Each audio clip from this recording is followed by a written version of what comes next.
Welcome back to Hardball. We've talked about the demeanor of witnesses. Now let's look at the demeanor of some of the attorneys, particularly Don West and Mark O'Mara, both for the defense. First, here's West with Rachel Jeantel yesterday. Trayvon got hit. You don't know that, do you? No, sir. You don't know that Trayvon got hit. He could. He had You don't know that Trayvon didn't, at that moment, take his fist and drive it into Zimmerman's face. Please lower your voice. Do you? No, sir. And contrast that with the defense attorney Mark O'Mara today as he began questioning witness Jonathan Good. Good morning, sir. Morning. Don't really want to be here, do you? I guess it has to be done. Sure. You were very reluctant to be involved in the case at all, correct? Correct.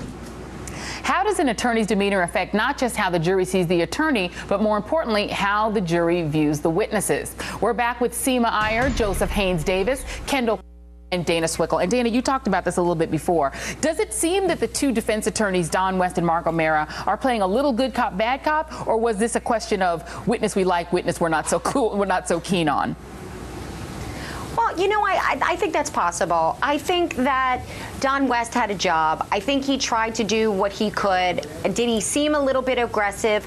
I'm sure he was, but he was trying to get the point across that most people, I think, could be this point, and because they're focusing so much on everyone's demeanor. No one really knows what happened when they confronted each other. No one knows who threw the first blow. No one knows how it escalated. Nobody knows, and no one can say that. And I think that's a very important point. And I think probably by the time he was questioning her at that moment, he probably just got so frustrated and was just wanting to pound that one point home. She didn't know if Trayvon threw the first punch. She didn't know if it was Zimmerman who did. She didn't know. And so what seemed to have been aggressive may not have been. And then you have Mark O'Mara. It was a completely different witness. So I think, you know, what that witness was testifying to could have helped the defense. So I don't think that they were good cop, bad cop. I think it's just, once again, how you treat a witness because how things are going and what they're saying. And whether they're helpful to you. So and I hate to butt in. Let me just say this for the viewers.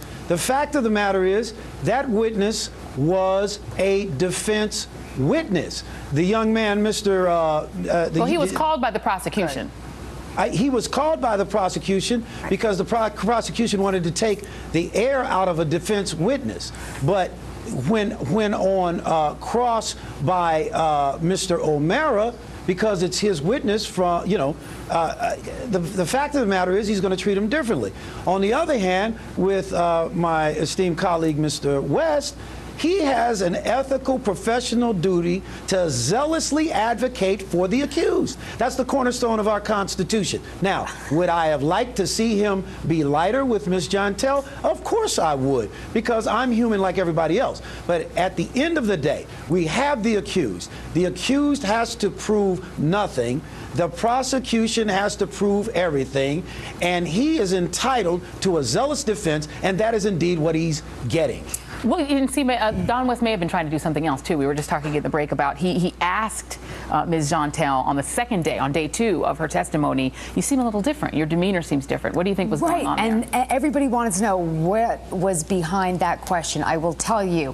Mr. West was trying to get at whether Rachel Jeantel was coached by the prosecution that evening. Now, here's the rule. Prosecutors cannot talk to their witnesses when they are on cross-examination. Same thing for the defense. The bottom line is if you're testifying, Joy, and you're on cross and I called you to the stand, I cannot talk to you when you are on cross. What we think happened is that Ms. Jeantel's lawyer, he probably said to her, okay, let's bring it down a few notches, right? Throw in a few more sirs, stay calm, and just be prepared for a long day. And I'll give the final comment to you, Kendall, because we are talking a lot about the demeanor of the attorneys, because it does sort of play into the end result with the jury. They have to, at some level, trust at least, if not like, the attorneys. And it's interesting because this is a case that's sort of in reverse, where you have the aggressiveness really coming from the defense, not from the prosecutors.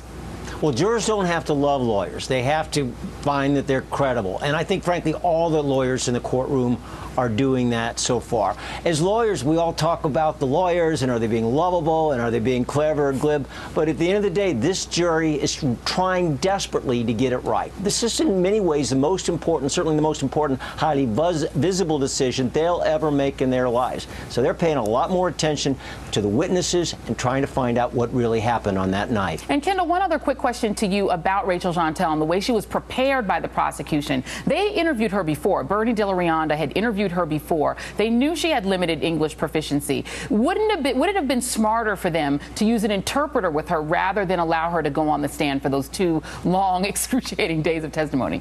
I don't think so, because interpreters seem to just create such a barrier.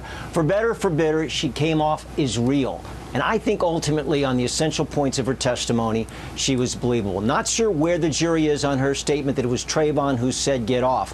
But the rest of what she had to say that was significant, I think the jury believed her. All right. Well, thank you very much, Seema Iyer, Joseph Haynes Davis, Kendall Coffey, and Dana Swickle. And coming up, the far right still can't believe the Supreme Court struck down DOMA. Pat Robertson's baffled reaction next in the sideshow. You're watching Hardball, the place for politics.